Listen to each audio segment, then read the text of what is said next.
दुनिया में हर इंसान की अपनी एक पहचान है। खोजने पर आए तो पता लगाया जा सकता है कि कौन व्यक्ति कहाँ पैदा हुआ था, कहाँ पला बढ़ा और उसके परिवार में कौन कौन है। लेकिन अमेरिका के डलास की रहने वाली लॉरी एरिका रफ की कहानी आम लोगों से अलग थी।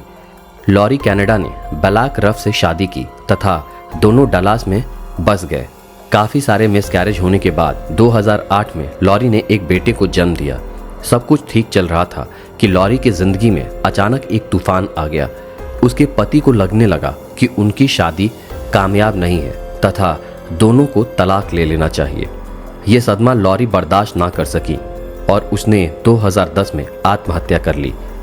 यहाँ तक की कहानी तो दुनिया में बहुत से लोगों के साथ घटित हो चुकी है, लेकिन हैरान कर देने वाली बातें तो लॉरी की मौत के बाद सामने आई। उसकी मृत्यु के बाद जब उसके सामान की तलाशी ली गई तो उसके अलमीरा से कई ऐसे कागजात निकले जिसने उसके पति और पुलिस को हैरानी में डाल दिया। दरअसल मृत्यु के समय लॉरी की उम्र 42 साल थी, लेकिन कागजात के हिसाब से 1988 से पहले लॉरी कैनेडी नाम की कोई महिला थी ही नहीं। उसके पास से कुछ दस्तावेज बरामद हुए जिन पर उसका नाम बैकी सुई टर्नर दर्ज था। बात यहीं खत्म नहीं होती।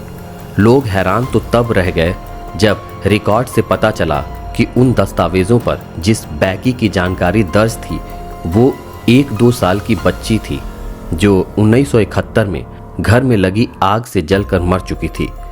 अगर बैकी मर चुकी थी फिर लॉरी कौन थी, कहां से आई थी?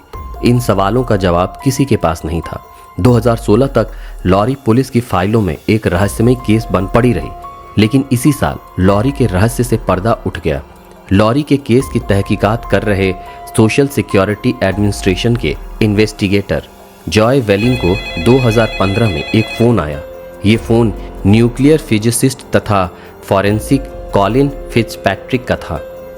दरअसल 2013 के बाद जब लॉरी की कहानी अखबारों में छपने लगी तब से कॉलिन ऑनलाइन ही इस केस की छानबीन में जुटे हुए थे।